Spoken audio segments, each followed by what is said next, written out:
All right, ready to dive into a world. It's a bit cloak and dagger, but with some real world stakes. We're talking CBRN. CBRN. Yeah, that's chemical, biological, radiological, and nuclear threats. Oh, right, right. Intense stuff. It is. And our source for today is the December 2024 issue of CBRN World magazine. It gives us kind of a snapshot of, well, what's keeping the experts up at night in this field. I bet. And listen, before you think, CBRN, that's a bit much for me, trust me, this stuff has ripple effects on everything. Oh, yeah? Like what? From global security and public health to, yeah, even the tech we use every day. The tech in our pockets. I wouldn't have thought of that. It's all connected. You always say that. Because it's true. But anyway, the magazine, it kicks off with Syria. Syria. Yeah, they're facing a serious situation with their chemical weapons stockpile, after the collapse of the Assad regime. Oh, right. That's got to be a mess. It is. And it reminds me a bit of what happened in Ukraine after the Soviet Union broke up. Ukraine, yeah.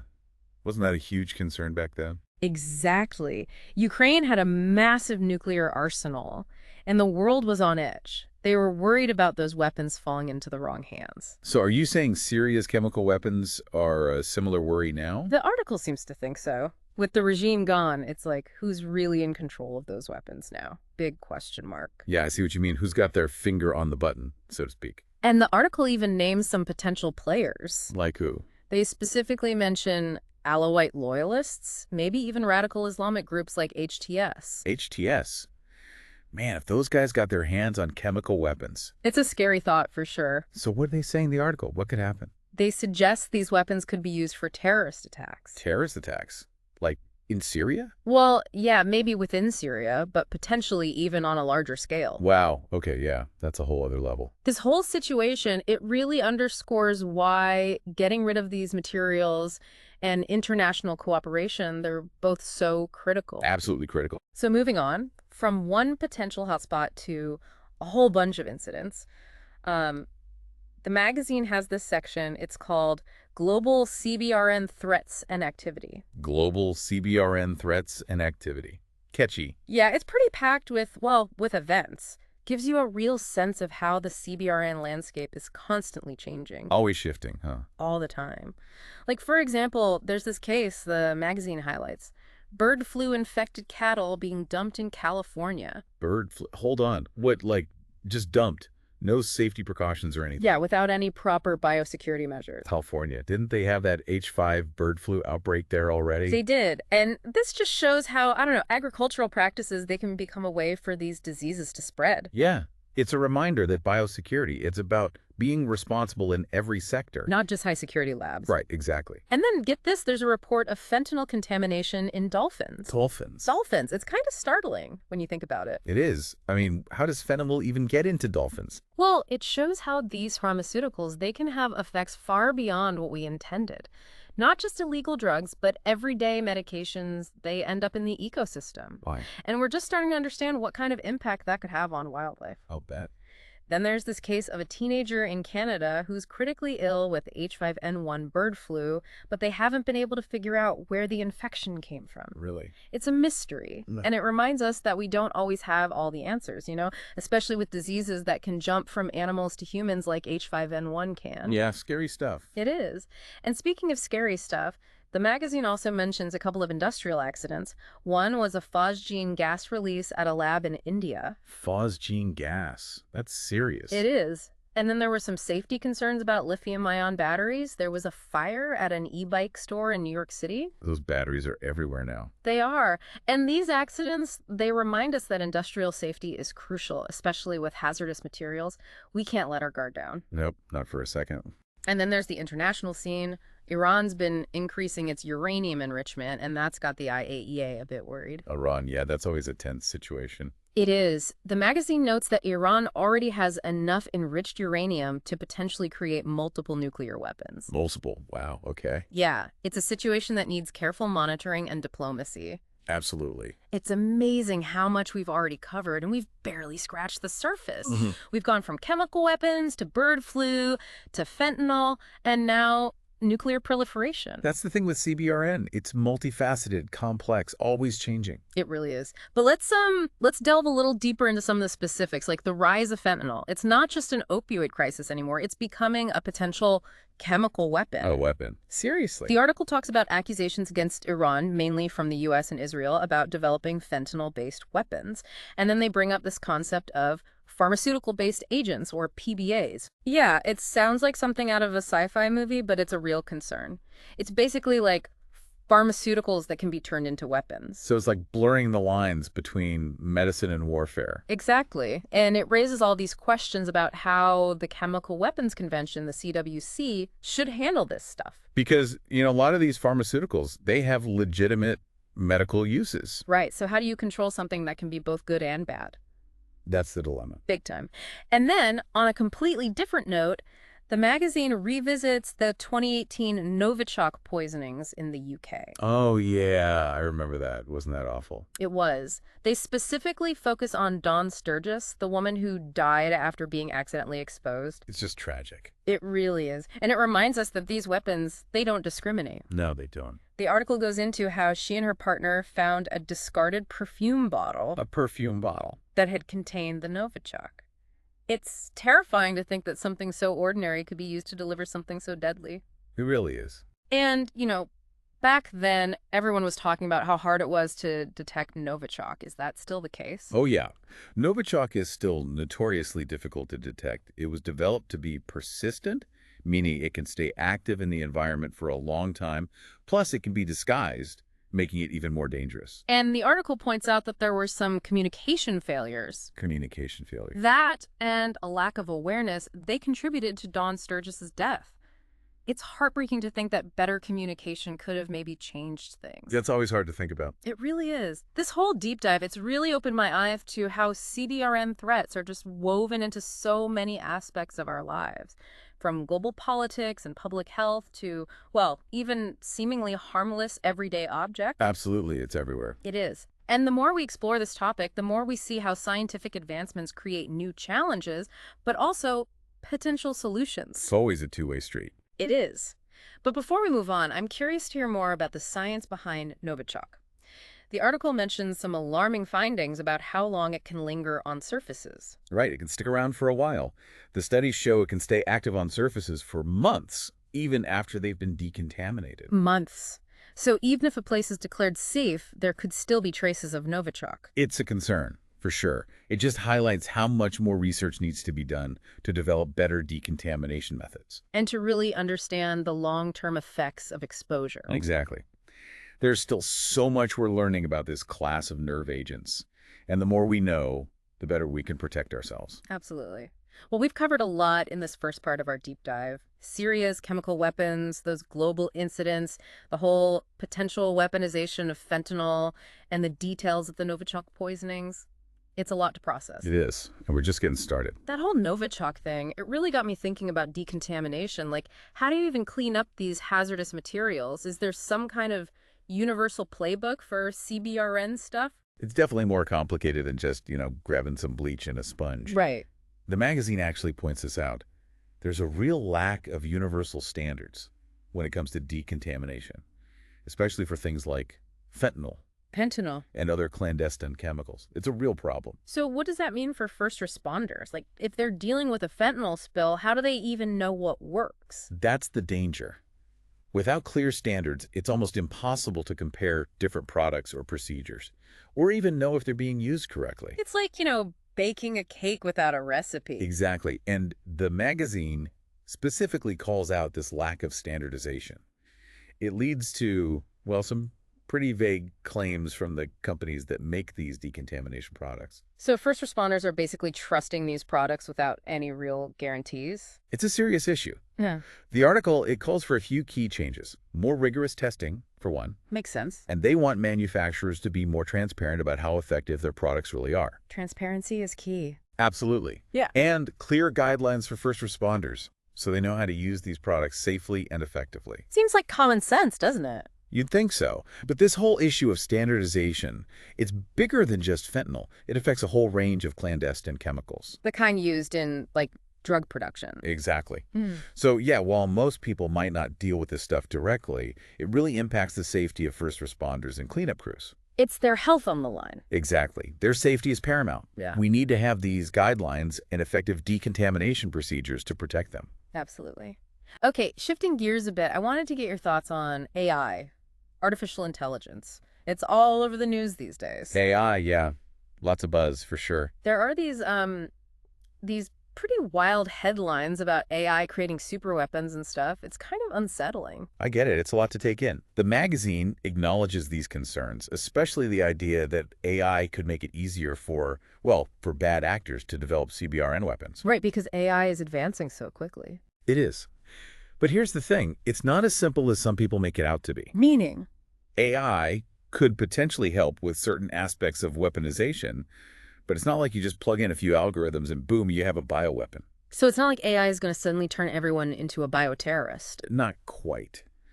But the magazine does make a point about AI's potential impact on the CBRN landscape, particularly in early warning systems. Early warning systems. Think about it. AI could analyze tons of data, weather patterns, social media, even sensor networks, and flag potential threats in real time. That sounds like something straight out of a spy movie. Maybe, but with real-world applications. Wow. Okay, so AI could also be used for good. Absolutely. Yeah. Think about developing medical countermeasures or therapies for CBRN agents. AI could analyze huge data sets and find potential treatments much faster. And what about training? Could AI be used to help first responders train for CBRN incidents? Definitely. Imagine really realistic training environments powered by AI. So first responders could practice their skills in a safe setting. That's actually pretty cool. It is. But as the magazine puts it, AI is a double-edged sword. But double-edged sword. Right. We need to be talking about responsible AI development. And governments, they need to step up and create safeguards to prevent misuse. So it's about finding a balance, right? Yeah. Using AI for good while preventing the bad. Exactly. And speaking of working towards a better future, the magazine highlights a great example of international cooperation. Poland and Ukraine. Poland and Ukraine. They're working together to improve their CBRN response capabilities. I wouldn't have thought of those two as being on the front lines of CBRN preparedness. Well, the conflict in Ukraine, it's really highlighted the need for CBRN readiness in the region. And Poland, as a neighbor and ally, they've really stepped up to help. What are they doing exactly? They're sharing expertise, providing training. The article specifically mentions how Polish experts are training Ukrainian first responders Training for what? to handle a whole range of threats, not just traditional CBRN incidents. Like what? Things like unexploded ordnance. It's a major hazard in war zones. That's right, I forgot about those. It makes sense that in a war zone you need to be prepared for anything. Absolutely.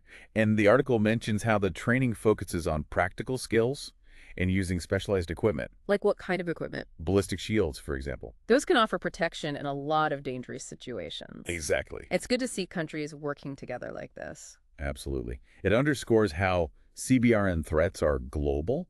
They require a global response. Right. And while the article focuses on Poland and Ukraine, it's worth mentioning that the EU is also working to enhance CBRN preparedness. So we're seeing action at both regional and international levels. This is encouraging. Yeah. And it brings up a crucial point. Preparedness is key. We can't wait for a CBRN incident to happen before we figure out how to respond. An ounce of prevention is worth a pound of cure, right? Wise words. Speaking of prevention, let's talk about something that might seem like a relic of the past, but it's still a very real concern. Abandoned chemical weapons. Oh, right. I remember reading about those World War II chemical weapons being found. It's a sobering reminder of the lasting legacy of war. The magazine specifically focuses on abandoned chemical weapons in China, left over from Japan after the war. Japan had a pretty extensive chemical weapons program back then, right? Yes, they did. Yeah. And unfortunately, a lot of those weapons were never properly disposed of. Just left behind. Buried, dumped, forgotten. It's a hazardous legacy that we're still dealing with today. So what's being done about it now? Well, the article explains that Japan is responsible for finding, digging up, and destroying those weapons. And it's all supervised by the OPCW. The Organization for the Prohibition of Chemical Weapons? A one and only. It's a massive undertaking. Lots of planning, specialized equipment, and of course, international cooperation. It sounds incredibly challenging and dangerous. It is. The article talks about a few major hurdles: the Hmm. sheer number of weapons, the fact that many of them are in remote and hard-to-reach places, and the need to handle them very carefully to avoid contaminating the environment. Not to mention the risk of accidents. Right. It's a stark reminder that the impact of these materials can last for generations. It's our responsibility to deal with them properly for future generations. Absolutely. Okay, let's shift to a more proactive approach. The magazine also talks about early detection of CBRN threats. Early detection. Technology is playing a bigger and bigger role in this area. I'm all ears. The article highlights the work of Dr. Marian Kolenschik and the International Security and Emergency Management Institute, ICEME. I see me. Okay. Their research focuses on identifying what they call risk indicators. Risk indicators. Basically, behavioral clues, technological signs, things that could help law enforcement and intelligence agencies prevent CBRN attacks. Like if someone is acting suspiciously. Exactly. They're looking at past incidents, studying CCTV footage, police reports, trying to find patterns that could signal a potential threat. So they're kind of profiling, but for CBRN threats. You could say that, and it's not just about individual behavior either. They're also looking at technological indicators. Like what? Things like air sampling alarms. Those can detect certain chemicals in the air. So it's about putting together information from a bunch of different sources. Exactly. The more data, the better. And this whole deep dive, it really highlights how multidisciplinary this field is. It's not just science and technology, but psychology, intelligence gathering, international cooperation. It's all connected. It really is. And the magazine concludes this section with a really interesting argument. They say we need to learn not just from successful CBRN attacks, but also from the ones that failed. The ones that failed. Yeah. They argue that studying failed plots can tell us a lot about the motivations and capabilities of attackers. I never thought about it that way. It's like figuring out why a crime didn't happen, what went wrong, why was it foiled. So we should be studying the attacks that didn't make the headlines, too. Exactly. The article mentions a database called the START VNSA CBRN Event Database. Okay. It has information on both successful and failed attacks. Really valuable resource. It makes sense. If you understand why a plot failed, you might be able to stop a similar plot from succeeding in the future. Precisely. And it just shows how important intelligence sharing is. And international cooperation. Absolutely. Well, we've covered a lot of ground in this part of our deep dive. Hmm. Decontamination, AI, those abandoned chemical weapons, and learning from both successes and failures. It's all part of the CBRN landscape. We've covered so much in this deep dive already. It's amazing how much there is to talk about with CBRN. It really is a wide-ranging field. But before we wrap up, there are a couple more things from that CBRN World magazine that I wanted to touch on. Okay, yeah, what else caught your eye? Well, remember how we were talking about fentanyl and how it's blurring the lines between pharmaceuticals and chemical weapons? Yeah, the whole PBA thing is a tough one. It is, and the magazine goes even deeper into that, specifically focusing on the accusations that Iran is developing fentanyl-based weapons. Iran? Yeah. And they even get into how the Chemical Weapons Convention struggles to classify substances like fentanyl. It's tricky, right? Fentanyl has legitimate medical uses, but then it can also be used as a weapon. Exactly. And the article brought up that horrifying hostage crisis in Moscow back in 2002 at the Dubrovka Theater. Oh, yeah, that was awful. Wasn't that where they used some kind of fentanyl derivative? It was. Russian special forces used it as an incapacitating agent. And a lot of hostages ended up dying. Over 100. It was a tragedy. And it really highlights the dangers of weaponizing PBAs. It makes you wonder, are the current international regulations even enough to control these types of substances? That's a big question. It is. The magazine, it presents a bunch of different perspectives on this whole issue. Like the U.S. and Israel, they're concerned about Iran's alleged PBA program. Right. And then there are some academics who have been analyzing Iranian scientific publications and trade data. Looking for clues about their activity. Exactly. But to be fair, the article doesn't actually offer any hard proof that Iran is violating any agreements. But it does raise concerns. Definitely. It's a reminder that we can't be naive about the potential for misuse. Nope. It seems like a tough balance to strike. You don't want to make accusations without evidence, but we also can't ignore the risks. It's a delicate situation. It is. And this is where, international cooperation and diplomacy are so important. Open dialogue, transparency, working together to strengthen regulations, those are all crucial steps. Absolutely. It just shows how CBRN threats often require a global response. They do.